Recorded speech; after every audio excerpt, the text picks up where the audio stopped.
Perfecto. Entonces, habíamos quedado la anterior semana en el capítulo 8, ¿cierto? Del libro en el Evangelio, como se le conoce según Marcos, y nos habíamos quedado en el capítulo 8, como decíamos, en el versículo 22. Y pues bueno, la anterior semana habíamos visto todo este tema de la analogía de la levadura de los fariseos, ¿se acuerdan ustedes? Entonces, de pronto igual, debo decir que está subido el video por si es que alguno quisiera repasar el tema de cómo funciona la estructura de una analogía y demás, ¿de acuerdo?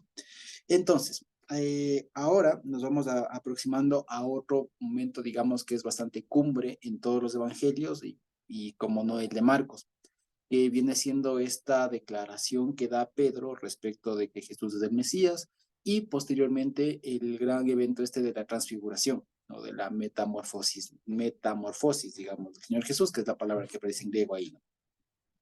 En todo caso, una vez más, como les decía, todo este pasaje que hace el Señor Jesús y este viaje, si se quiere, que tiene el Señor Jesús por tierras del norte de Israel, incluso un poco más allá, tierras gentiles que está ahora, pues acordémonos que tiene como dos grandes hitos, ¿no es cierto? La alimentación a los 5,000 y la alimentación a los 4,000.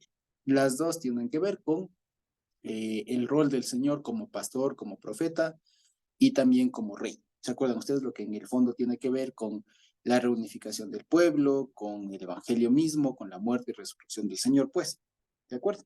Entonces, todo esto, digamos, si ustedes se fijan y contextualizando, son conceptos que como hasta ahora no son desconocidos para nosotros, ¿no? Y no eran desconocidos por el momento para el pueblo, eh, no se diga cristiano porque no había como tal todavía en esa época, cuando estaba pasando esto, pero para el pueblo judío de la época o aquel conocedor de la Torá, de la ley, los profetas, etcétera, pues no era desconocido, no eran desconocidos estos conceptos de la unificación del pueblo, de la venida del Mesías, el rol del profeta, etcétera. O sea, no eran cosas nuevas, digamos, así como no lo son para ahora para nosotros. Sin embargo, no se tenía muy bien, digamos, no se tenía muy claro cómo funcionaba el asunto. ¿Ok? Y como en todo asunto, como todo tema, digamos, cuando no hay claridad, siempre, y eso se somete, digamos, al análisis, si se quiere, al estudio de una persona, por más buena intencionada, pero humana al fin, pues van a haber diversas opiniones, ¿no es cierto? Entonces, unos opinaban una cosa, otros opinaban una cosa, pero nadie daba con la respuesta certera, como se dice normalmente, nadie daba nadie daba nadie le daba el clavo, nadie le atinaba. Entonces, todo esto lo digo porque todo este pasaje que hemos leído, la invitación a los 5,000, todo lo que pasa, desemboca en buena parte en la confesión de Pedro. Ahora vamos a ver que como paso previo está este tema de la sanidad a un ciego, ¿ya? Y todo desemboca en la confesión de Pedro y el anuncio de la muerte del Señor Jesús como tal. Sí, que en eso, si ustedes se dan cuenta, está el meollo de todo lo que llamamos de evangelio y todo lo demás. O sea, y es lo que el apóstol Pablo tanto dijo, ¿no? Si el Señor Jesús murió y no resucitó, o sea, la muerte y la resurrección del Señor Jesús, va en nuestra predicación, va en todo lo demás, ¿no es cierto? Entonces, todo esto que es nuestra piedra angular, ¿cierto? De nuestra fe, digamos, que el Señor Jesús es Dios, es el Mesías, es Cristo, pues fíjense ustedes cómo se viene construyendo. Entonces, toda esta forma de cómo Marcos plantea la cosa, ¿no es cierto? Plantea todo esto que estamos hablando, fíjense que es muy interesante.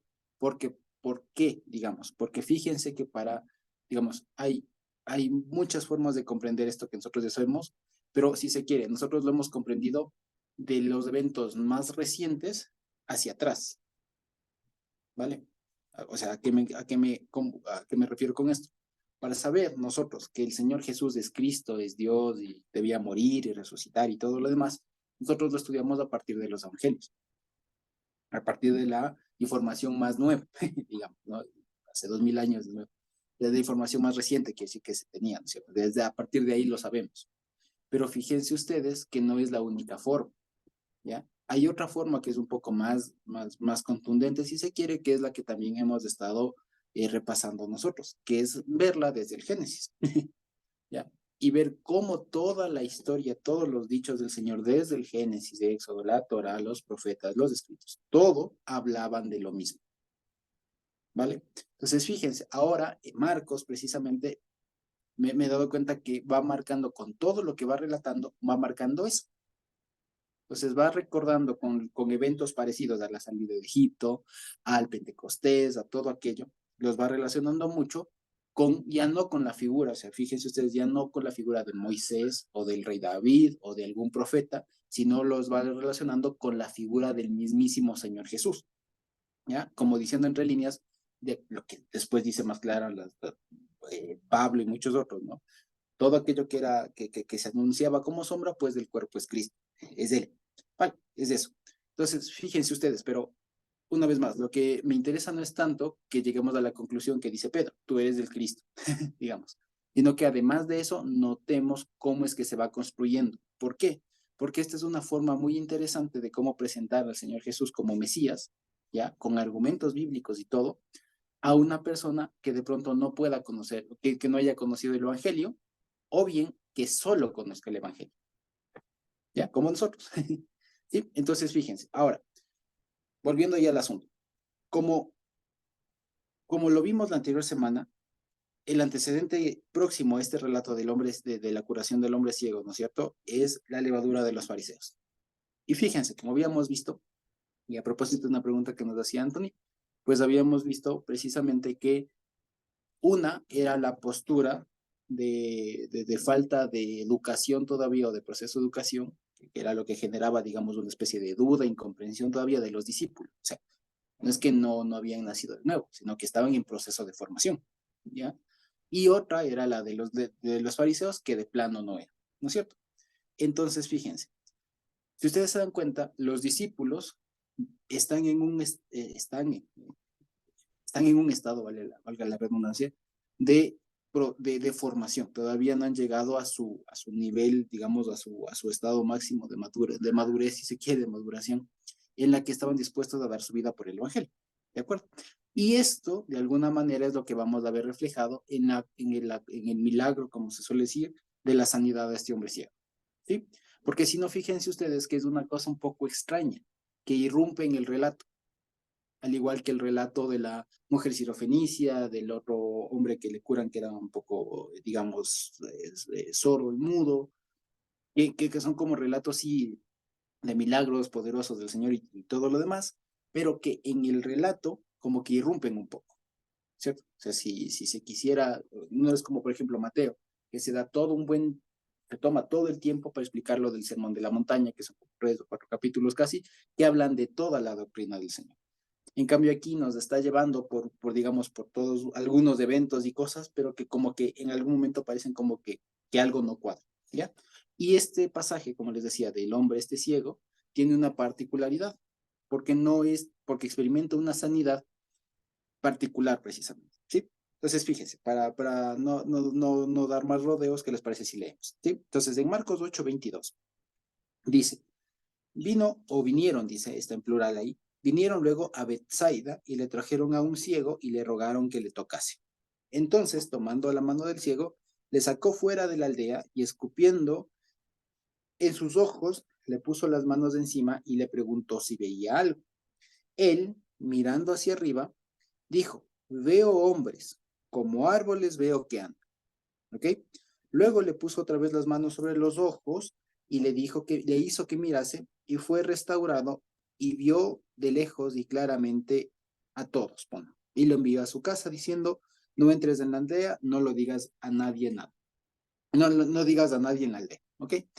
Entonces, primero, como les digo, este pasaje, si ustedes se dan cuenta con el tema de la levadura y que el siguiente evento es la confesión de Pedro del Mesías, parece que irrumpe un poco, ¿no es cierto? Se está hablando de un tema teológico de la levadura, tal y todo lo demás, y concluirá con el tema de que el Señor Jesús es el Mesías y finalmente el anuncio de su muerte y resurrección, ¿no es cierto?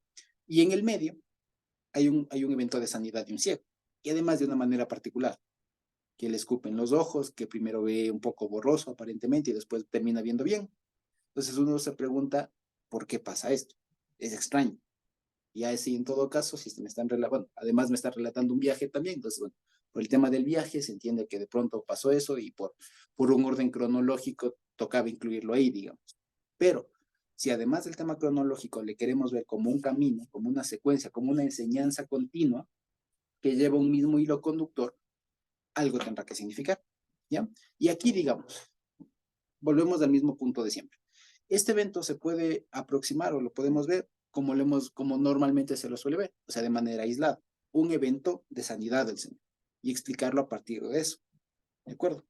Pero cuando nos ampliamos de ese pasaje, vemos una vez más lo que le decía, el tema que antecede, que es la levadura de los fariseos, el evento de la levadura de los fariseos con los discípulos que quedan plasmados como en un proceso de crecimiento, y después la confesión de Pedro, que vendría a ser la máxima, digamos, por así se quiere, el máximo grado de madurez o de conocimiento, de revelación que una persona podría llegar a alcanzar en ese momento. Entonces, fíjense que en ese tránsito de ser unos discípulos o de ser algunos que todavía no lo logran comprender todavía, llega después, y en el medio de eso, digamos, hasta que llegan a concluir que el Señor Jesús es el Mesías, hay este evento. ¿Ok? Ahora, fíjense, ya les digo, esto es extraño de por sí, y la forma de cómo poder, digamos, ejemplificarlo o explicarlo, tiene que ver mucho con las palabras que se usan en griego, ¿ya? Porque, por ejemplo, ustedes sabían que hay dos palabras diferentes para decir ojos en griego, ¿ya? La uno es oftalmos, ya que es de donde viene el oftalmólogo, ya el ojo, literal, el órgano, pero hay otra forma un poco más poética, si se quiere, y hasta un cierto punto filosófica, que es la ómata, ¿ya? Es ómata, es otra forma de decir ojo, pero se refiere en otra cosa. Ahora, fíjense ustedes, primero que aquí llega a otro lado, en Bethsaida, cerca del mar, ¿no es cierto? Y le trajeron un ciego y le rogaban que le tocase. Punto uno, les lleva lejos de la aldea, se entiende, estarían solamente los discípulos. ¿De acuerdo? Entonces, este hecho de que le saque a este hombre ciego de la aldea para que quede en un entorno privado, íntimo, si se quiere, con el Señor Jesús y seguramente sus discípulos, ya entraña, digamos, el hecho de que no es solamente una sanidad, sino también un evento que utiliza la sanidad, pero más que nada para enseñar algo. O sea, es una sanidad pedagógica, si se quiere. ¿Ya? O sea, aquí lo que se quiere resaltar no es el poder de Dios solamente para sanar un ciego, sino que quiere enseñar algo más. ¿Sí? Eso básicamente. Ahora, en el versículo 23, en la parte B, ¿no es cierto? Dice, le sacó fuera de la aldea, dice, y habiendo escupido en sus ojos, ¿no es cierto? Le puso las manos encima y le preguntó si veía algo. ¿Ok? Dice, él mirando, dijo, veo a los hombres como árboles, los veo que andan. ¿Ok? Aquí primero se encuentra la primera palabra que les decía que, eh, digamos que una de las dos palabras que en griego significan ojos. Aquí se utiliza, cuando dice que escupió en sus ojos, o habiendo escupido en sus ojos, se utiliza la palabra ómata. Ya con doble M le suelen poner ómata, o ómata, no sé cómo se pronuncia, ómata, ¿ya? Y esta palabra, si bien designa al ojo, pero es en un ámbito más filosófico. ¿Ya? Si se quiere en un sentido figurado, ¿ya? Entonces, lo que está diciendo aquí es que le está escupiendo, poniendo de su esencia, de su ser, digamos, sobre los ojos, sobre sus ojos, si se quiere, espirituales, ¿ya? Y le pide que vea. ¿Sí me explico? ¿Sí? Porque, digamos, una vez más, tenemos un pasito para atrás. Esta sanidad es particular. En otras ocasiones has dicho solamente, y más adelante, mismo Marcos, viene otro ciego, le dice, quiero que veas, quiero ver, pues se te concede y ve y ya está. ¿Ya? Pero esta no, esta le saca parte y hace todo este procedimiento, ¿sí? Entonces, al principio, con su saliva, toca en los ojos del ciego, de los ojos, hablemos así, ojos espirituales, por así decirlo, del ciego, y le pide que vea. Y fíjense, y en el 24 también hay una cosa que es muy interesante. Aquí en español no lo traducen. De pronto, si alguien tuviera otra versión de este versículo 24 de Mateo, de Marcos, perdón, 8:24, para ver cómo traducen específicamente esa primera parte, no todo el versículo, sino solo esa parte, que dice él mirando, ¿ya? Porque ahí en la Reina Valera se come en una parte.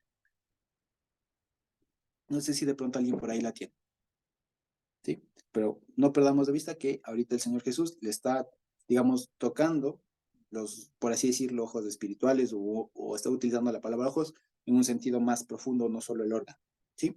Tal vez alguien tiene por ahí alguna otra versión del versículo 24. Y levantando la vista, Y él mirando. Levantando, ¿ya? El mirando. El hombre miró a su alrededor. Miró a su alrededor, ponen ahí. Levantando la vista, ponen, ¿no? ¿Ya? El hombre alzó los ojos y dijo. El hombre alzó los ojos, ¿ok? Eso. Al mirar, él decía. Al mirar, ok. Entonces, fíjense ustedes, de esas versiones que acaba de leer mi esposa, fíjense ustedes que parece un cambio sutil, pero aquí en la Reina Valera solo ponen, y él mirando dijo, pero ahí hay una cosa, dice literalmente, y él mirando, y añaden una palabra, ahorita no me acuerdo muy bien porque no creo que es la palabra, pero resulta que es una palabra que tiene dos significados, es una palabra ambigua, que esta palabra significa tanto hacia arriba o de nuevo, ¿ya? Que es la misma palabra, ¿ya? Que tiene que ver, que se utiliza cuando Jesús le dice a Nicodemo en Juan que tienes que ser nacido y utilizan esa palabra, ¿ya? Ya, ahí algunas traducciones han puesto tienes que nacer de nuevo, otros traducen tienes que nacer de arriba, y es por la ambigüedad de la palabra, ¿ya? La palabra significa las dos cosas, quiero decir. O sea, el contexto nos dice qué significa, pero hay contextos como este y el de Juan que pueden utilizarse para las dos cosas. Me explico, aquí se puede poner, por eso es que le ponen en algunas versiones, fíjense, él mirando alrededor. Se han quedado con él mirando hacia arriba, que también es lo que traducen en otros lados. Él miró hacia arriba. ¿Ok? En la Reina Valera no le ponen esa palabra. Alzó los ojos, ¿no es cierto? Vio hacia arriba. En inglés, looked up. Looked up. Entonces miró hacia arriba.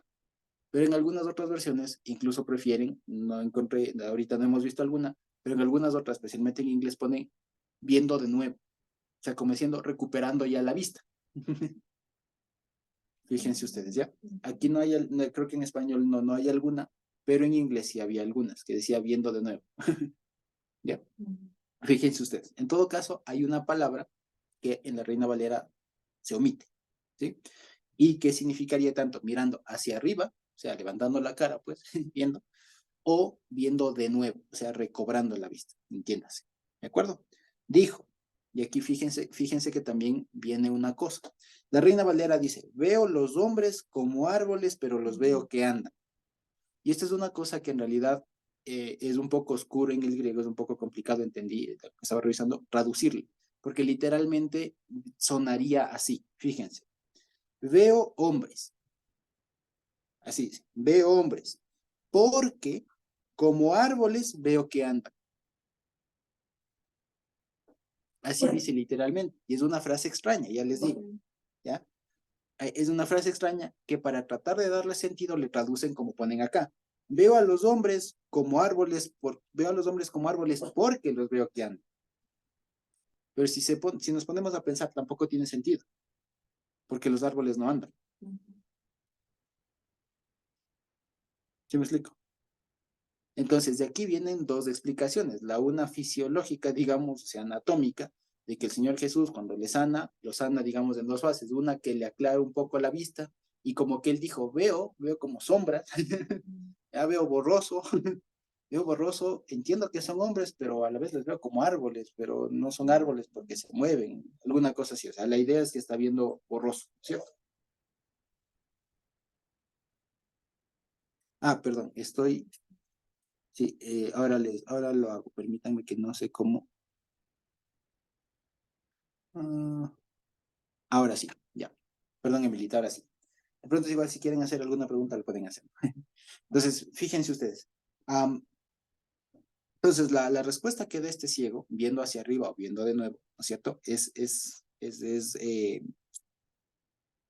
extraña, sea como fue, ¿no? La primera, como les decía, es que ve borroso, ¿no es cierto? Pero puede también significar algo más. Anita. Leo. Perdón, yo solo me preguntaba si era ciego, ¿cómo sabía que eran árboles o cómo podía hacer esa comparación? Yo sé que con el tacto puede saber, pero no puede identificar. Porque yo pienso que si voy a ver un ciego, tocaría, ya viendo, dice, esto es árbol. Pienso Ajá. yo, ¿no? Ay, sí. Sí, exactamente. Es una muy buena pregunta que también se plantean, porque exactamente lo que se entiende aquí, digamos, la respuesta fácil es casi siempre la más adecuada, es que el hombre seguramente no fue ciego de nacimiento, sino que seguramente quedó ciego por algún accidente, alguna cosa, ¿ya? Que es lo que cuando se pone desde la perspectiva, digamos, anatómica, digamos, anatómica y demás, es porque se haría la curación en dos partes, como que estaba arreglando algo, digamos así.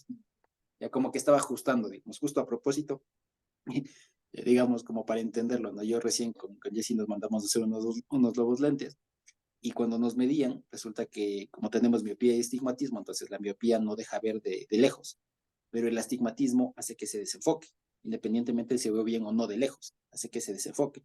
Entonces, tenía un problema con la medida porque había visto yo ya, o sea, la potencia, digamos, que necesitaba el ojo, estaba bien, pero el enfoque del lente no estaba correcto. Entonces, más o menos me veo como en el escenario del ciego, digamos, en cuanto a lo físico, ¿no? En un momento digo, sí, o sea, ya veo, pero no veo nítido. Ya, algo así, digamos. ¿Sí? Digamos, si se quiere explicar esto de una manera física, de una manera Ya. médica. Josuecito, Sí. aquí tengo dos traducciones. ¿Cómo La dice? una dice, le pregunta el Señor, ¿ves algo? Y él le responde, miró hacia arriba y dijo, veo hombres, pero lucen como árboles que caminan. Ajá. La otra dice, el ciego que empezaba a ver dijo, veo a Empezaba. los hombres, pero como si fueran árboles que caminan. Exactamente. Muchas gracias. Entonces, fíjense que ahí en las dos versiones está eso, ¿no? Empezó a ver, o sea, le entendieron cómo comenzó a ver de nuevo. ¿Ya? Y también la otra puso viendo hacia arriba. ¿Ya? Entonces, fíjense la ambigüedad de la palabra. ¿Ya? Aquí se entiende que la persona estaría de pronto agachada alguna cosa y literalmente levantó el tanto, digamos, me animo a pensar así, ¿no?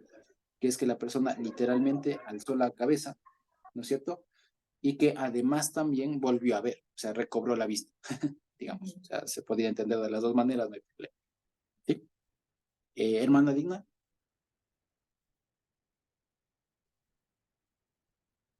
¿No? Hermana Digna, ¿no? Ok, en todo caso. Entonces, fíjense ustedes. Perdón, Ahora sí, ok. ay, perdón. Ya, en el 24, donde Sí. dice el mirando hacia arriba, ¿no? Ujú. Aquí veo los hombres, pero como árboles que andan. Aquí yo veo una figura literaria también, porque mire que Exacto, le da vida al árbol, ¿verdad? exactamente. Como lo trata como un ser humano. Me parece también Ujú. que Dios en la primera que le escupe en los ojos es como una prueba que le hace a este hombre, ¿no?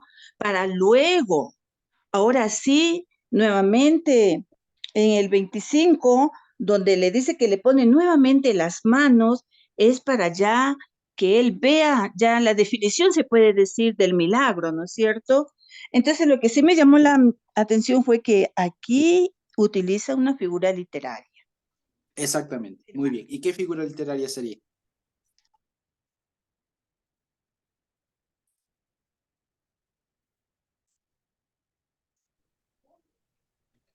Josucito, ¿dijiste algo? Sí, ¿qué figura literaria sería? La retórica, una No, figura de percepción era retórica, personificación, darle vida a las cosas inanimadas. Esa es, sí, vale. Más que personificación se todo es llama una esa figura metáfora. literaria. Es una metáfora más bien. Es una metáfora porque utiliza el cómo. Veo a los hombres como árbol. Ah, pero está Esa es una figura literaria. símil, La es figura, sí. símil, símil es la comparación. Símil. Sí, perdón, sí. Símil es con el cómo, sí. Metáfora es sin el cómo, exactamente. Símil, muy bien, exactamente. Sí, Sí, es un símil. pero luego le está la otra figura literaria, mi hermano, porque le está Ajá, dando vida a algo que no tiene movimiento, como para exactamente, caminar. exactamente. Sí, Sí. allá vamos, precisamente. Gracias, Pienso hermano. yo, pienso de una forma literaria, le estoy diciendo, hermano. Exactamente, sí, sí, y está perfecto, precisamente. No, ¿por qué? Porque es que acordémonos que, a ver, digamos así, fíjense ustedes que imaginémonos que nosotros somos los discípulos que estamos viendo eso ahí, ¿ya? Que estamos viviendo el hecho. Entonces, y si a ustedes les toca redactar, ¿cómo redactarían ese hecho? De mil maneras. Hay un montón de formas de... Claro, según cada cual lo vivió, incluirían más, menos detalles, era de tarde, era de noche, el hombre estaba andrajoso, estaba bien vestido, era alto, era rubio, o sea, más, menos información. Pero lo que quiero decir es que la forma en cómo está redactado no es accidental. La forma en cómo fue redactado y cómo no llegó es a propósito. Y con eso es lo que hay que trabajar. Y nuestra hermana Digna precisamente lo nota y dice que esto es hecho a propósito, ¿ya? Entonces, no se trata solo, digamos así, de que realmente el hombre haya visto desenfocado al principio, haya visto poco nítido, ¿ya? Sino, lo que pasa es que aquí está dando una enseñanza, y precisamente tiene que ver con la conclusión del versículo anterior, del versículo 21, que dice que aún no entienden. ¿Quiénes? Los discípulos. Entonces, fíjense ustedes que es un tránsito, digamos, que está ahí conectado. Y digo, ¿por qué? Porque cuando el ciego o camino a recobrar la visión, primero le toca los ojos, ve de nuevo o ve hacia arriba y dice, veo hombres, ¿ya? ¿Y quiénes estaban ahí? Pues seguramente, muy seguramente los discípulos. Entonces, ¿a quiénes estaba viendo? A los discípulos. Él seguramente no lo sabía en ese momento. Pero dice, veo hombres. Veo andros, creo que dice ahí. Ya, veo hombres. Veo hombres. Dice, porque, dice, como árboles veo que andan, que caminan. Y aquí viene un asunto. Si nosotros somos, como con nuestra hermana Dina dice, en realidad, ya, esto es algo más porque los árboles no caminan. ¿Ya? Y él está viendo, se está viendo como una representación, una personificación, como decía nuestra hermana Dina. ¿Cierto? Y si somos más acuciosos, ¿no es cierto? ¿A dónde deberíamos recurrir para ver referencias de árboles relacionados con hombres? ¿A dónde? Pues a lo que ya estaba escrito, ¿no es cierto? O sea, si voy a ver una comparación, voy a ver en dónde en la Biblia se compara a los hombres en general con árboles. Y si los hay muchas comparaciones. Y fíjense, hay uno en específico, permítanme un ratito, que está en Jeremías, si mal no me equivoco. ¿Ya?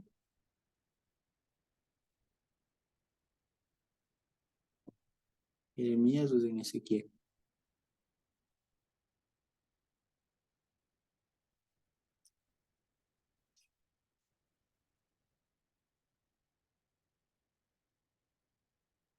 ¿Es en Jeremías o es en Ezequiel?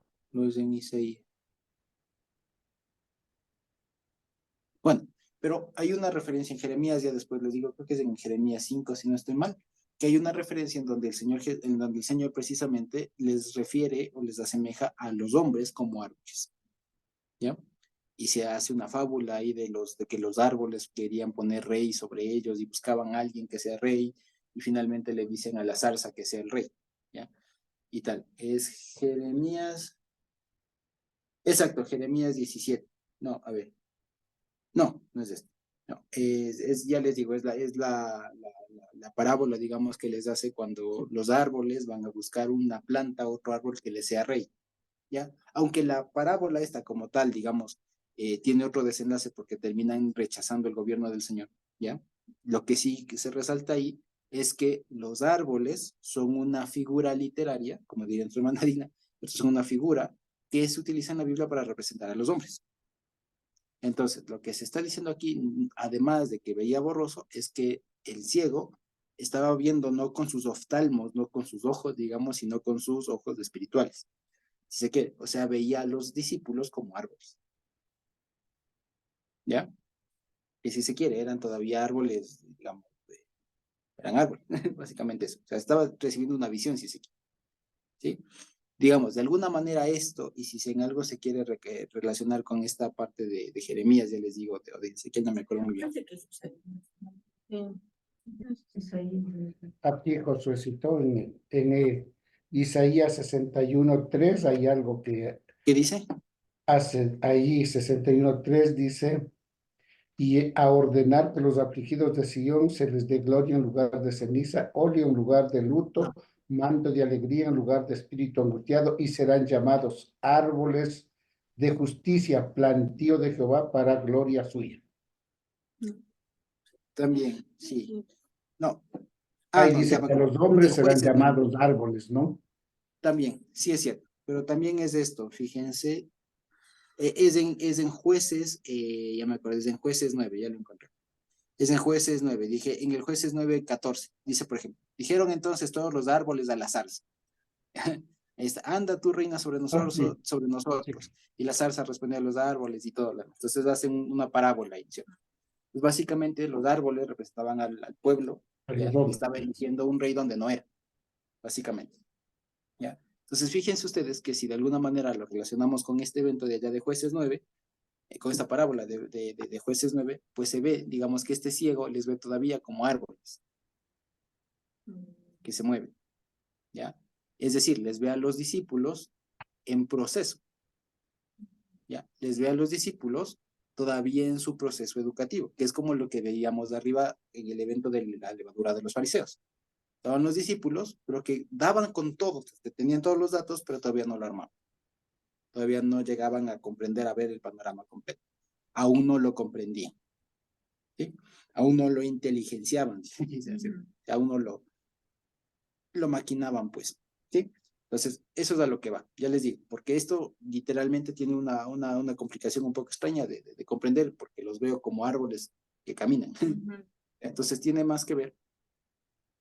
Exactamente, los discípulos eran como estáticos con raíces, exacto, o sea, los veían como árboles, pero que caminaban.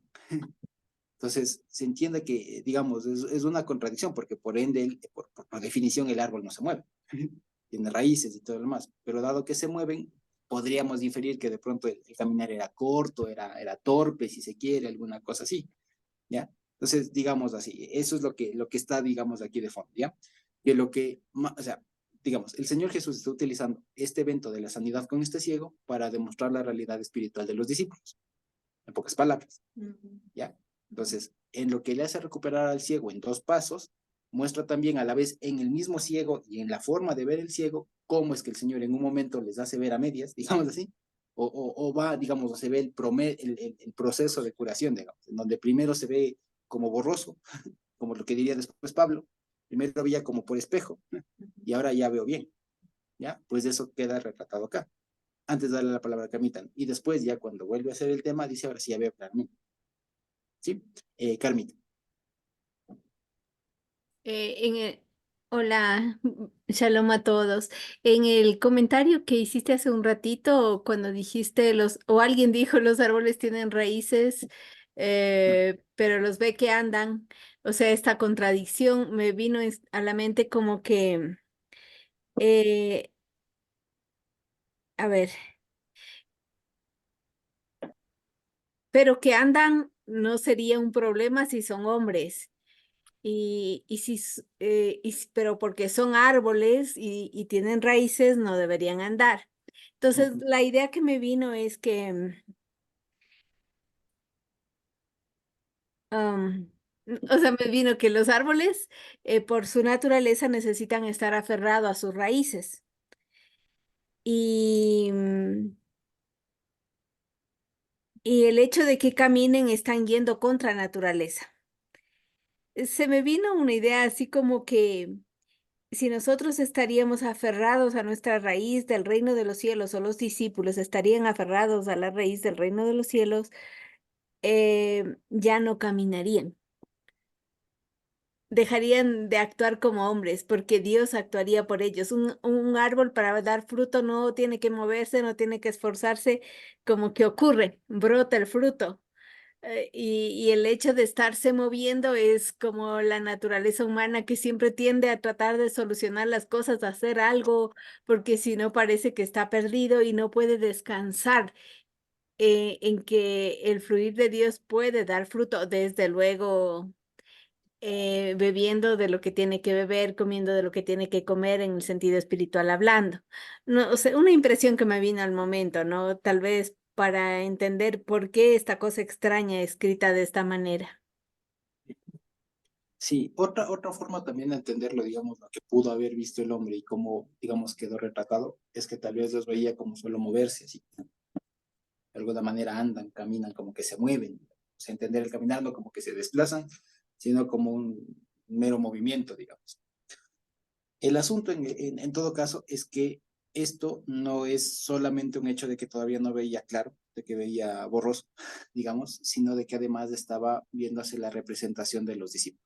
En eso estamos, digamos, bastante claros, ¿no es cierto? Al hecho de que después, en el 25 le dicen, ¿no? Le puso otra vez las manos sobre los, y ahí fíjense, cambia de palabra. Allá no dice sobre los ómatos, sobre los ojos espirituales, si se quiere, ya, haciéndose referencia a una cuestión espiritual, sino a los oftalmos, ahí sí a los ojos, ya, y se le puso sobre los ojos y le hizo que mirase, y fue restaurado. Y cuando dice aquí que fue restaurado, responde la pregunta a nuestra hermana Anita que hacía, y es que el hombre seguramente aquí, como dice restaurado, ¿no es cierto? Es que habría perdido en algún momento la visión, tendría algún accidente, alguna cosa, ¿sí? Entonces, cuando dice aquí que fue restaurado, se entiende que no era ciego de nacimiento. Y dice, y vio, aquí viene una cuestión. En la Reina Valera ponen y vio de lejos. ¿Ya? Literalmente ahí dice y vio a través. Así dice literalmente, o sea, y vio a través. O sea, como es vio a través, se entiende que es una mirada de largo alcance. Se quiere, ¿ya? Pero si se queremos mantener literalmente eso, diría miró a través. ¿Ya? Miró a través. Dice, y nítidamente todo. Ahí no dice a todos. Ahí dice literalmente, y vio claramente o nítidamente todo. ¿Ya? Y esto fíjense que otra vez más cuadra con lo que el Señor Jesús les había dicho a los discípulos, aún no comprenden. O sea, todavía no. Llegará el momento en el que sí vean claramente todo. ¿De acuerdo? Entonces, fíjense, ya les digo. Entonces, fíjense ustedes, este pasaje, como les decía, relata no solo un hecho de sanidad del Señor, un prodigio del Señor de sanidad a un ciego, sino que además retrata en el mismo ciego y en la forma de ver del ciego, del proceso de sanidad, el proceso que está haciendo con los discípulos. ¿Ya? El hecho de que eran ciegos, o sea, no veían, ¿cierto? Y que en un momento ven como borroso, ¿ya? Ven las cosas un poco extrañas, o sea, logran ver, pero no logran ver, ¿ya? O sea, es eso, tienen ojos, pero no ven, ¿ya? Y finalmente cuando el Señor Jesús les toca de nuevo, entonces es cuando ven a través y claro todo. ¿Sí me explico?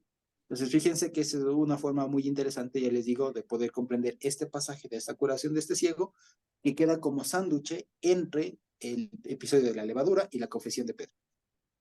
¿Ya? Ya les digo una vez más, en la episodio de la levadura, eran los discípulos en proceso de formación, ¿ya? Eran apóstoles en formación, si se quiere, ¿ya? Todavía no eran los apóstoles que llegarían a ser, que el Señor les llegaría a ser, sino que eran todavía en formación, estaban todavía temerosos, dudosos, de ahí, que no daban pie con bola todavía, ¿cierto?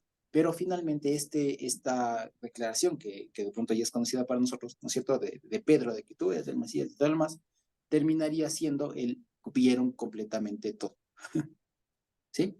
Ahora, fíjense, esto, como les digo, se puede entender de esta manera, ¿ya? Sin perjuicio de que de pronto en algún otro lado, analizando solamente eso, se puede encontrar algo más. Es la virtud de la Biblia, digamos. Precisamente para esta ocasión, prefería que lo veamos así en conjunto. ¿De acuerdo? Ahora bien, dice el 26, y lo envió a su casa diciendo, no entres en la aldea ni lo digas a nadie en la aldea. Y esto también tiene que ver mucho con los discípulos, porque si ustedes se acuerdan, aun cuando el Señor Jesús resucitó, les dijo, no se vayan, quédense en Jerusalén hasta que reciban poder. Entonces tiene que ver mucho como un anticipo, un tráiler, si se quiere, de lo que después tendrían que hacer los discípulos una vez que el Señor Jesús haya muerto, resucitado y ascendido. ¿Sí? De que aún con todo eso tenían que esperar un rato, aún no lo cuenten. ¿Sí? Lo que también nos dice que este tema del aún no lo cuenten es también demuestra la potestad, la soberanía del Señor, de que Él disponía cuándo era el momento preciso, oportuno, en sus planes, para que se comience con el tema ya del evangelismo y todo lo demás, como normalmente se le conoce, ya de una manera más abierta a judíos, gentiles y todos los demás. ¿Sí? Eso básicamente. Ahora bien, fíjense ustedes, Ahora, viene este episodio de aquí, es muy interesante porque no solo por la confesión, porque de alguna manera este es uno de los pasajes que más desconocemos, ¿cierto? Y vale la pena, son 3 versículos. Dice, salieron Jesús y sus discípulos por las aldeas de Cesarea de Filipo. Y en el camino preguntó a sus discípulos diciéndoles, ¿quién dicen los hombres que soy yo? Ellos respondieron, unos Juan el Bautista, otros Elías, otros alguno de los profetas. Entonces él les dijo, ¿y ustedes quién dicen que soy? Respondiendo Pedro le dijo, tú eres el Cristo. Pero él les mandó que no dijesen esto de él a ninguno. ¿Ok? Ahora, aquí esta confesión, digamos, más allá de lo poderosa que es y que de alguna manera en Mateo ya lo vimos con más detalle porque se da más detalles precisamente de sobre esta roca y todo lo demás. Aquí es una confesión un poco más corta. Hay que hacer énfasis en el lugar en el que está pasando esto. ¿Ya? ¿En dónde pasa esto? ¿Quién lo puede decir? En Cesarea de Filipo. Cesarea de Filipo. Vale. ¿Alguien ha escuchado algo respecto de Cesarea de Filipo? ¿Qué había, qué era, qué tenía? ¿No? Les cuento entonces. Cesarea de Filipo era una ciudad precisamente que construyó Filipo, Felipe, ¿cierto? En honor de César. Por eso es Cesarea de Filipo. Y se llamó Cesarea en honor del emperador César. Y le puso de Filipo para no confundirle con otra Cesarea que había en el Mediterráneo. ¿Ya? Lo construyó ahí.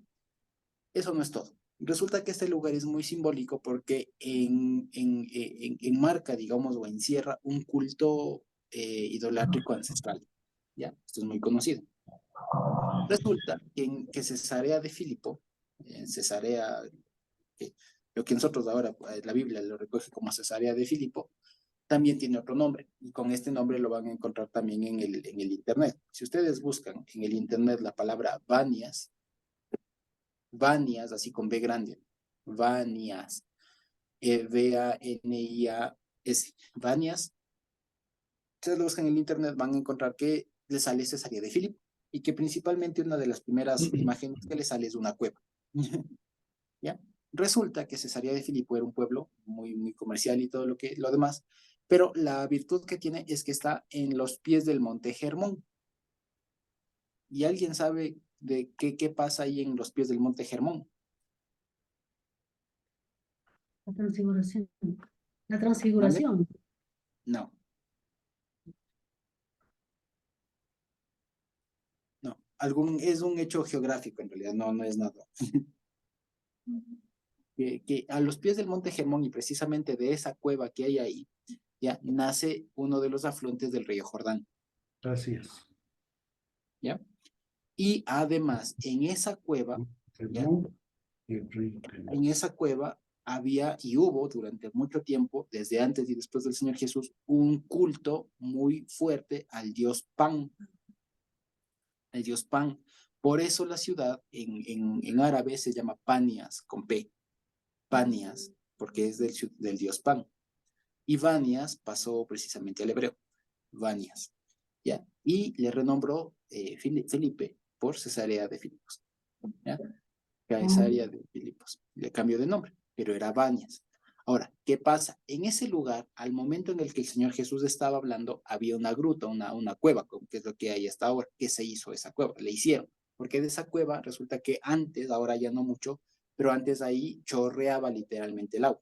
Era una fuente, un manantial, que de ahí sale un afluente del río Jordán. ¿Ya? Ahora, resulta que ese lugar, como les digo, tenía un culto muy fuerte, que incluso en ese lugar, en algún momento de la historia, llegó a haber hasta 3 templos seguidos a 3 deidades. La primera al dios Pan, después una a César, que le mandó a construir Herodes el Grande, le mandó a construir un templo al mismísimo César, junto al de Pan, y después le mandaron a construir un templo a Zeus. ¿Ya? Y en ese lugar llegó a haber, no en tiempos de Jesús, seguramente cuando, si no estoy mal, en los tiempos de Jesús había únicamente el templo al dios Pan y posiblemente el de César, ¿ya? Pero habría estos 2 templos. Lo que quiero decir es que es un lugar muy simbólico para la región, ¿ya? En donde había un culto, ya les digo, y que este dios, precisamente por el tema de la fuente y todo lo demás, estaba muy relacionado con el tema de la naturaleza, de la virilidad, de la naturaleza, de la fertilidad y cosas por el estilo, ¿ya? El dios Pan, precisamente, ¿ya? como se suele decir, Dios borre ese nombre, me hizo recuerdo. Pero lo que quiero decir es que andando por esas regiones totalmente adversas, ¿ya? O sea, es cuando el Señor Jesús se le ocurre preguntar, se le ocurre, por así decirlo, es que el Señor Jesús les plantea esta pregunta a los discípulos. ¿Quién dicen los hombres que soy yo? ¿Ya? ¿Quién dicen los hombres que soy yo? Y fíjense, o sea, el lugar es muy simbólico, que en el lugar donde había un culto muy instaurado, muy fuerte, les digo, que duró mucho tiempo, al Dios Pan, ahí se haga esta confesión. O sea, no fue en cualquier lugar. Ya, no fue en cualquier lugar. Fue en la mismísima puerta, digamos, de un culto muy fuerte de alguno de estos, Pan, Zeus y el mismo César. O sea, fíjense que por eso es que es muy relevante, digamos, el lugar. Y en este caso es por demás relevante que pongamos énfasis en el lugar en el que están pasando las cosas.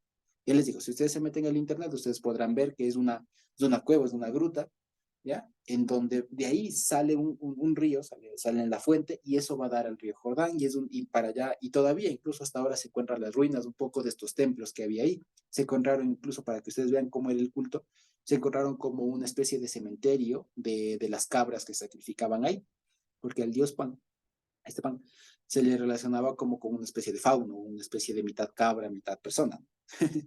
Entonces se sacrificaban muchas cabras y se enterraban los huesos ahí, e incluso después hicieron grutas para poner una imagen de sus dioses y todo demás. O sea, era un culto con todas las de la ley, ya, un culto muy instaurado.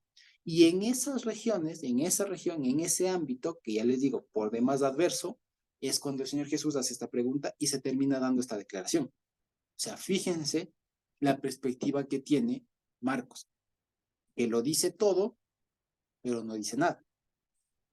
¿Me explico? O sea, fíjense esa virtud que tiene Marco. Es decir, nos pasaban por Cesarea de Filipos, entiéndase. Y ahí el Señor Jesús pregunta quién dicen los hombres que soy yo, y Pedro resulta con la revelación de que tú eres del Mesías. ¿Sí me explico? Es una revelación sumamente poderosa que además a los que estarían leyendo esto por primera vez en plena crisis que estarían viviendo, ya, o tal vez un poco más que la que nosotros ahorita estamos viviendo, pero que estarían viviendo en plena crisis, ¿acaso no les daría confianza, seguridad y todo lo más de una metida de ñeque, digamos, si se quiere, al ecuatoriano, ¿ya? De que hubieran estado, imagínense ustedes, perseguidos, todos destruidos, que de pronto les toque estar migrando alguna cosa por el estilo, y que de pronto se encuentren con este pasaje y se acuerden de Cesarea de Filipos. En ese lugar, por más adverso, se hace esta declaración. ¿No les parece que es una declaración súper poderosa en un lugar que también sería, por así decirlo, ¿no? Súper mega concentrado ahí del Satanás y todas sus huestes y sus cosas ahí? Ya les digo, porque ese es un lugar muy pesado, si se quiere decir. Ya, es muy pesado. Y que en ese lugar, bendito Dios, es cuando el Señor Jesús hace le permite hacer la declaración a Pedro, pues, de que tú eres el Cristo. ¿Ya? Entonces, fíjense que esta declaración de que tú eres del Cristo, que ya le hemos hablado mucho, pero que en pocas palabras, que decir, ¿quién dicen que soy yo? O sea, ¿quién soy yo? Le está preguntando. Le está diciendo, tú eres Dios. ¿Quién más? No hay otro, no puede ser otro. No puede ser un profeta. No puede ser un mero profeta. No puede ser la reencarnación de Juan el Bautista. No puede ser una persona así sin más. O sea, no puede ser un simple humano. Es lo que están diciendo. ¿Ya? Por eso es que fíjense, ¿quién dicen los hombres? O sea, ante la perspectiva humana, ¿quién soy yo? Y es la pregunta que siempre se hace. Y la respuesta es la misma, no ha variado, fíjense. Fue un gran hombre, fue un maestro, fue un prodigio, fue un hombre malentendido, algunos un socialista, ya, fue un hombre que murió fue uno de los pocos que murió por criticar al gobierno, ya, pues por el estilo, fue un maestro, un profeta, un mártir, lo que sea. Pero nadie responde, ya, o solamente los hijos de Dios respondemos así. ¿Quién es Jesús? Pues es Dios. ¿Ya? Entonces, fíjense, y es más, si se quiere, de todo este pasaje se extrae una cosa, que es la siguiente. Fíjense, aun cuando estemos caminando por valle de sombra de muertes, o sea, cuando estemos caminando por Cesarea de Filipo, ¿ya? ¿Qué es lo que no debemos olvidarnos nunca? ¿Y cuál va a ser nuestra principal arma? Pues esta declaración, esta declaración, que es, Señor Yehoshua, tú eres Dios, tú eres el Mesías, no hay otro fuera. Y esa declaración es poderosa, aún, por así decirlo, es tan poderosa, que aún fue dicha en plena Cesarea de Filipos. O sea, ni aún Cesarea de Filipos pudo impedir que esa declaración sea dicha ahí. O sea, fíjense, ustedes se quieren, ustedes lo quieren ver de alguna manera. Entonces, fíjense, ya les digo, esta declaración que nosotros hemos hecho, ¿no? Bendito Dios, de comprender, que se aclare la visión, ¿no? Que se aclaren los ojos y ver claramente que Jesús, el mismo Señor Yehoshua, Él es el mismísimo Dios, que no hay dos, no hay tres, no hay, no hay cuatro, no hay cinco, no hay más. Es Él mismo aquí en persona, ¿ya? Es tangible, ¿cierto? Pues esa es la declaración que da peso a todo, ¿ya? Si se quiere, ese es el hoc, ¿ya? Que nunca nos debemos olvidar, ¿ya? O sea, ese es uno de los hukim más importantes de todo, ¿ya? Que el Señor Jesús, Señor Yehoshua, Él es Dios, ¿ya? ¿Ya? Si ustedes quieren decirlo en hebreo, en inglés, en quichua, en español, en árabe, en francés, lo que quieran, es exactamente lo mismo. Lo importante es que sepamos y comprendamos que esa declaración, primero, como le dijo el Señor Jesús a Pedro en Mateo, ¿cierto? Esta declaración no te fue revelada ni de sangre ni de carne, o sea, no viene de humano, esto te lo reveló únicamente mi Padre, la plenitud de la deidad, ¿no es cierto? Pues es eso nos ha pasado también a nosotros. Y fíjense que cualquiera de nosotros, bendito Dios, podemos, creo que, repetir esta declaración con la misma convicción que le haría Pedro en ese momento, y que le harían muchísimos cristianos más, hasta nosotros, y que la seguirán haciendo hasta que el Señor venga. Que es esta, ¿no? El Señor Jesús es Dios, es Él Dios, no hay más, es Él. Esa es la declaración, ya les digo, más potente que ni aún, por así decirlo, el famoso culto que había en ese lugar, no le impidió y no pudo prevalecer ante esa declaración. Pero fíjense, también hay una cosa, que también es otro asunto que no siempre se aborda y que es importante. Y es esto. Esta declaración es tan potente que tiene que ser utilizada o tiene que ser dicha de manera prudente. ¿Sí me explico? El mismo Señor Jesús aquí, con semejante revelación, no les dijo, bueno, ya entendieron todo, vayan y prediquen. No. Dijo, ¿comprendieron? Ahora guárdenselo para ustedes. O sea, habrá momento para decir, habrá momento para compartir. No todo momento, no cualquier momento es el ideal para decir, es que el Señor Jesús es Dios. No, no en todos. En ese momento, y solo en ese momento, en plena Cesarea de Filipos y todo lo demás, se dijo esto. Después no. ¿Ya? Y no es que nunca más, sino que después, en otros momentos sí, pero es a lo que voy. Solamente en determinados momentos es cuando se tiene que sacar esta arma, si se quiere. O sea, por así decirlo, si ustedes van a una guerra, ustedes no van de una con bazooka. Lo que ustedes no sacan el tanque de golpe. ¿Me explico? Ya, ustedes no sacan la bomba atómica como primer arma. ¿Sí? ¿Me explico? O sea, hay que saberlo utilizar de una manera inteligente, de una manera muy prudente. ¿Ya? Porque si no puede caer, se puede tergiversar la cuestión. Entonces, primero hay que entender lo que esto es una revelación.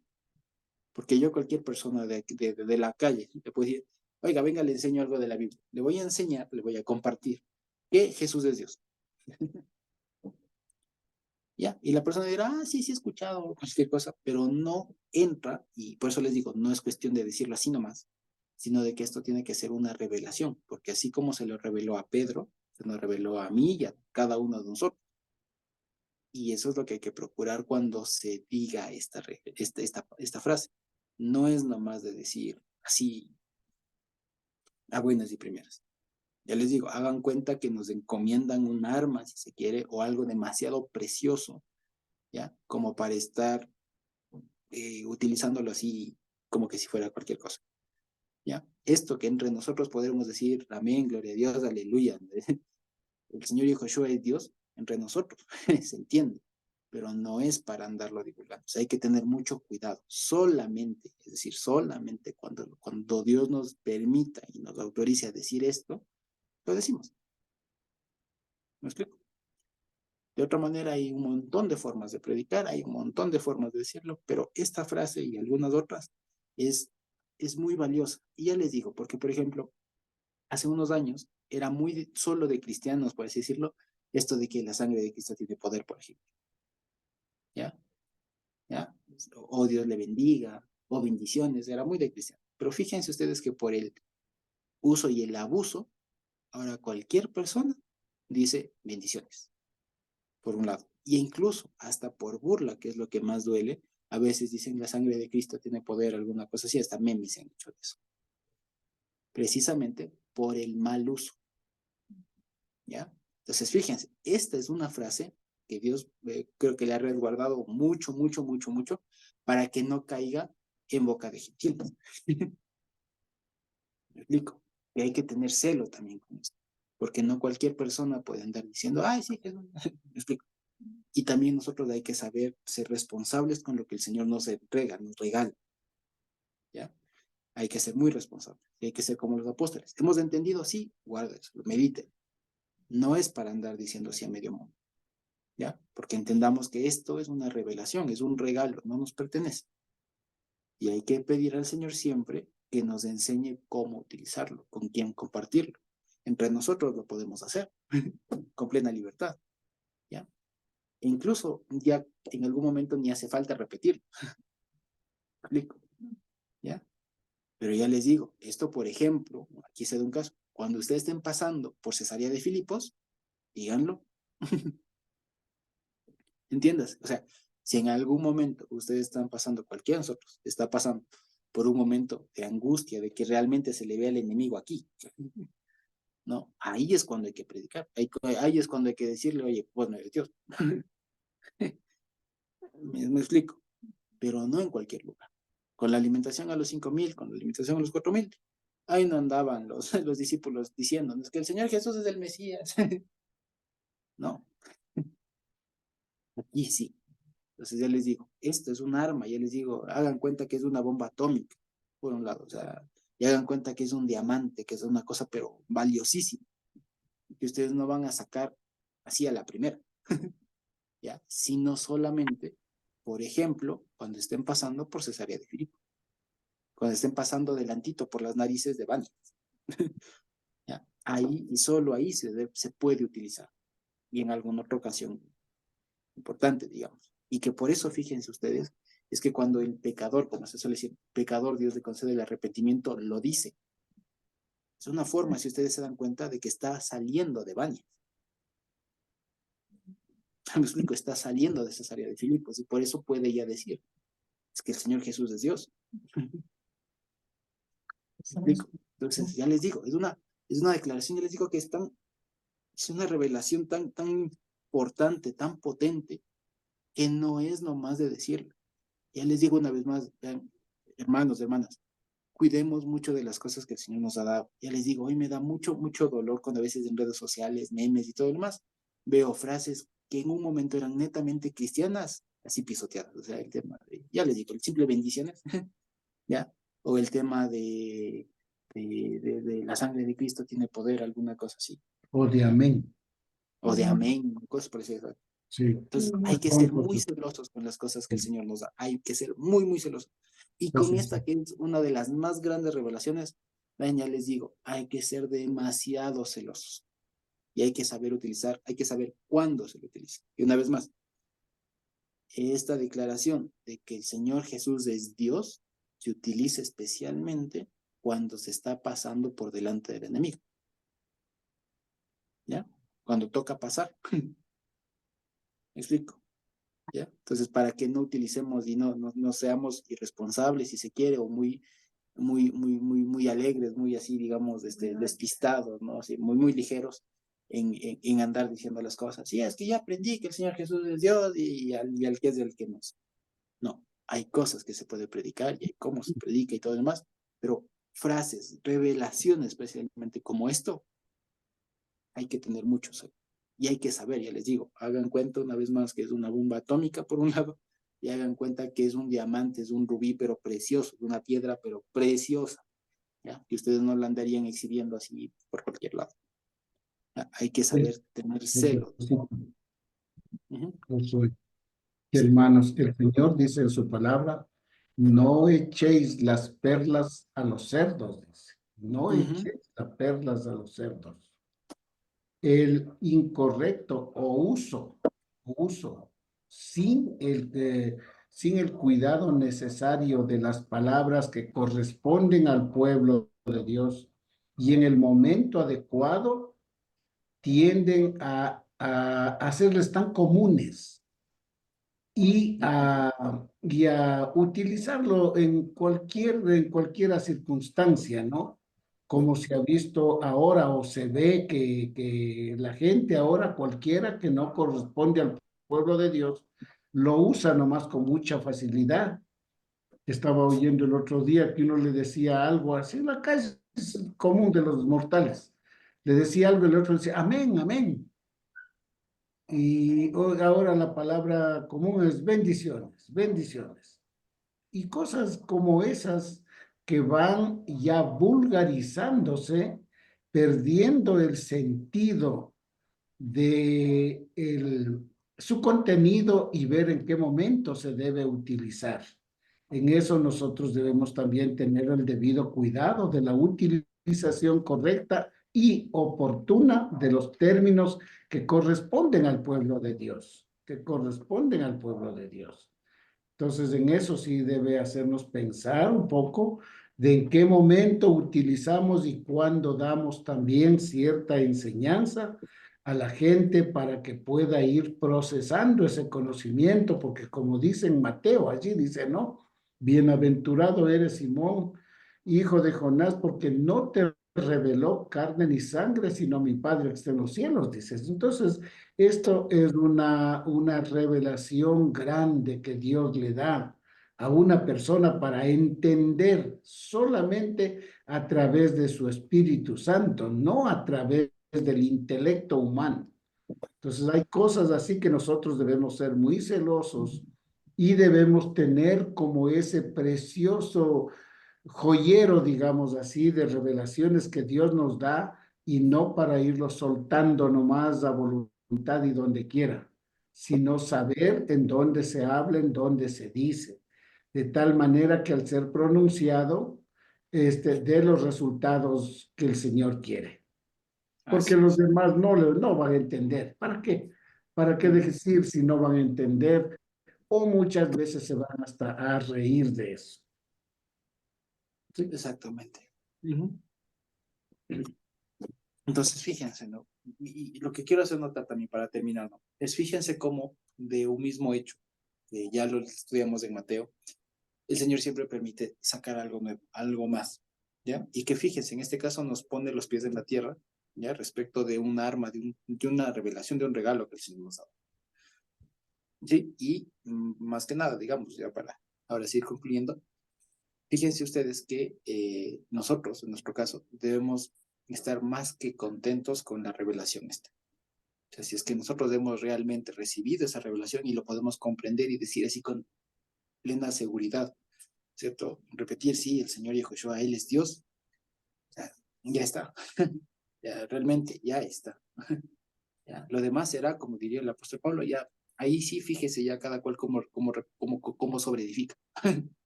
Ya. Pero que en la base, esta que es la piedra, como diría Mateo, que es el fundamento de toda la cosa, pues ya está. De eso nos encargaremos ya todos los demás, como diría en Efesios, de ir sobreedificando y todo lo más, para que la estructura vaya, exacto, cimentando, todo lo más, para que la cuestión vaya armándose ya bien. Pero el asunto, aquí está el núcleo, digamos, la PEP. Aquí está aquí está el kit, como se dice. Aquí está el kit del asunto, aquí está. Este es el asunto. Entonces, fíjense que, de hecho, Marcos, a la mitad del capítulo, a la mitad del libro, perdón, suelta ya a dónde dirige todo.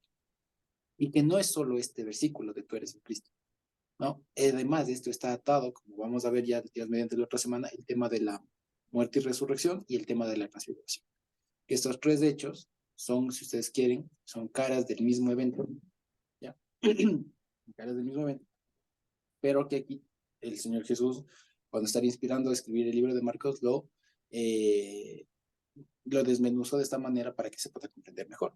¿De acuerdo? Sí. Entonces, eso básicamente de lo que podemos ver de este episodio de la sanidad de este ciego y de la declaración de Pedro. ¿Ya? Y una vez más, como les decía, de alguna manera, fíjense ustedes, la conclusión es la misma. ¿Ya? La conclusión es la misma. Lo que quería notar es que veamos cómo se puede utilizar, por un lado, perdón, lo que ya sabemos, ¿ya? Tomarle con mayor seriedad en este caso, con mayor madurez, con mayor cuidado, mayor celo, lo que ya sabemos, y por otro lado, ver cómo el Señor Jesús utiliza no solo palabras para enseñar las cosas, sino también hechos, con personas, cosas tangibles, ¿sí? Hechos, pues. ¿Sí? Dicho eso, quizá tenemos alguna pregunta que nos quede por ahí. Yo, hermano Josué, Hermano, sí, por favor. no justamente una pregunta, pero sí algo que he aprendido con ustedes, ¿no? En la costa, o precisamente en las personas que no tenemos conocimiento de la palabra, sí utilizamos el término bendiciones cuando nos encontramos con alguien. Y justamente yo era una de las personas que también utilizaba ese término bendiciones, pero gracias a Dios lo aprendí con ustedes y recapacité justo con mi Emilita cuando uno dice la palabra bendiciones, hermano, ¿no? Bendiciones. Bien. Entonces, ¿quién soy yo para decir bendiciones? Porque solamente el Señor es el que nos bendice, ¿verdad? Entonces, gracias a ustedes aprendí de que era un término totalmente erróneo, que yo estaba expresándome totalmente mal, porque solamente el Señor es el que da las bendiciones. Entonces, yo he cambiado. Ahorita ya cuando yo estoy en Esmeralda, ya mis vecinos, cualquier cosa, el Señor te bendiga. Yo pienso que ya ahí sí está bien adecuado ese término, bien expresado, ¿no es cierto? Entonces eso lo he aprendido con ustedes, hermano. Gracias. Pero yo sí tengo una pequeña pregunta. Por favor. Justamente los milagros, todos los milagros que hizo Jesús, pues el pueblo lo sabía, las personas lo sabían, y a través de esos milagros se lo conocía a Jesús.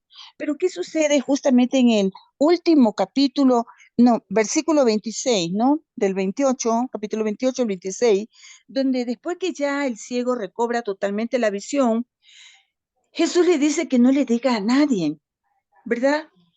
Y en el 30 tenemos nuevamente, le dice, cuando ya se revela la maravillosa palabra de que Jesús es el Cristo, es el Mesías, y le dice, pero no le digas a nadie, ¿verdad?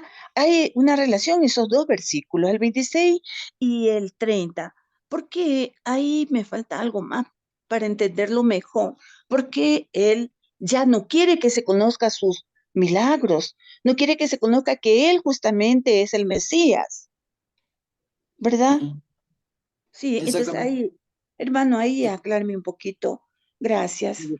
Seguro. Gracias, hermana Digna. Sí, sobre lo primero que decía y antes de darle la palabra a Dieguito, ¿no?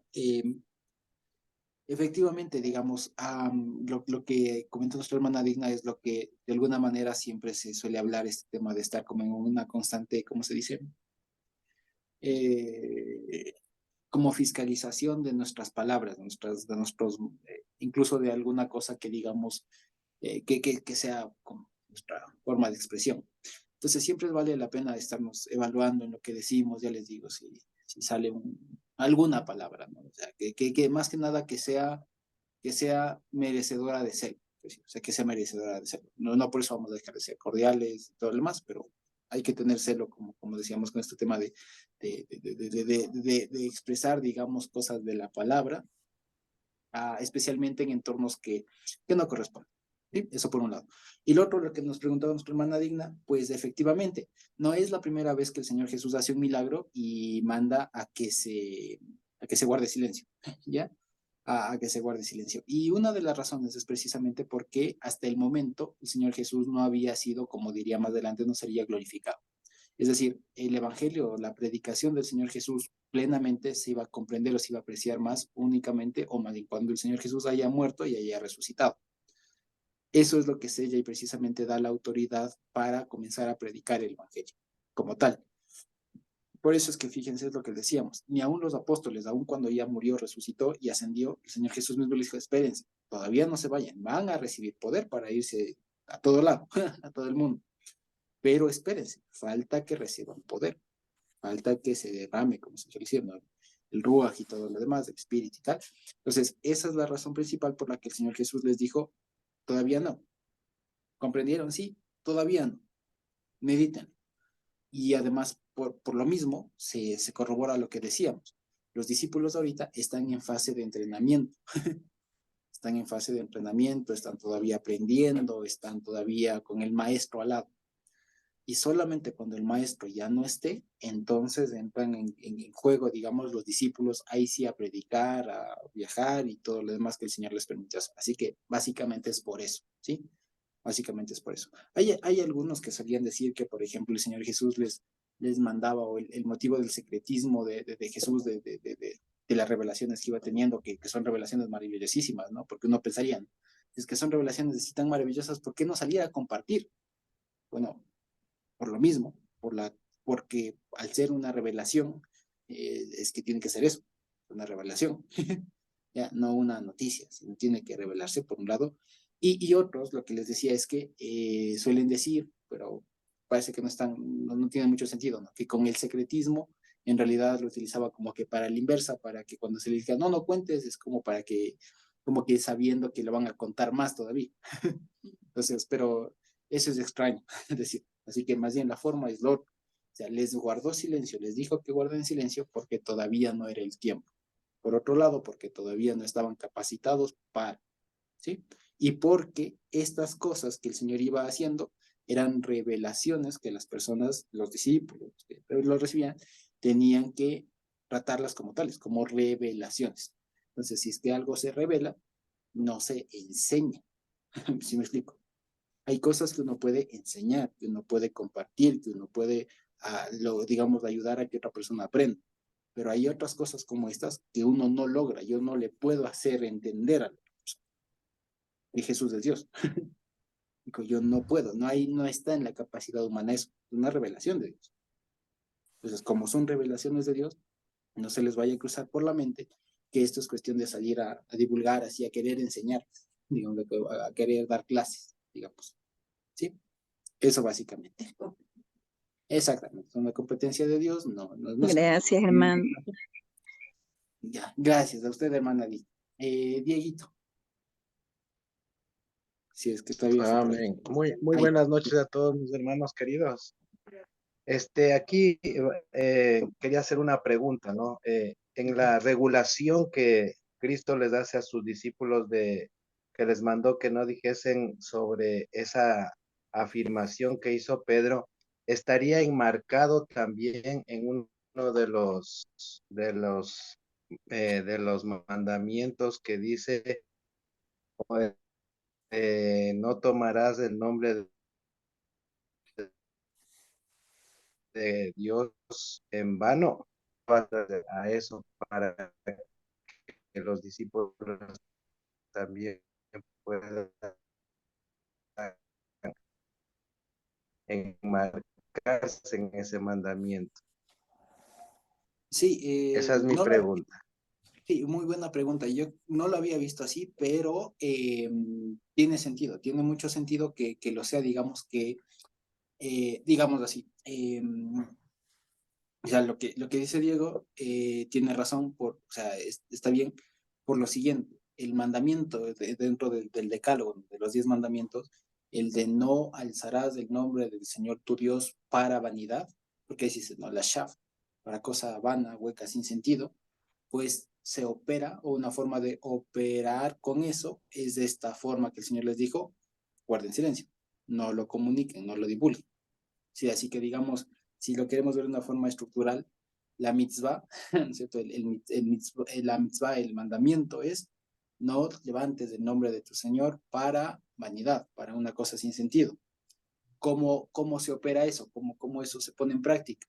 Cuando recibas una revelación, o cuando recibas la mayor revelación, si se quiere, de que el Señor Jesús es Dios, no lo divulgues en la aldea. ¿Ya? No lo divulgues así sin más. ¿Sí? Creo que sí. Sí, sí. Muchas gracias, Dieguito. Exactamente. Sí. Tal vez alguna otra pregunta. Y si no, podríamos ir terminando por hoy. ¿Sí? Una vez más, siempre les quiero agradecer a todos los que pueden participar, se animan a encender la cámara, a preguntar, a participar, que es muy bueno. ¿Sí? Entonces, bendito Dios.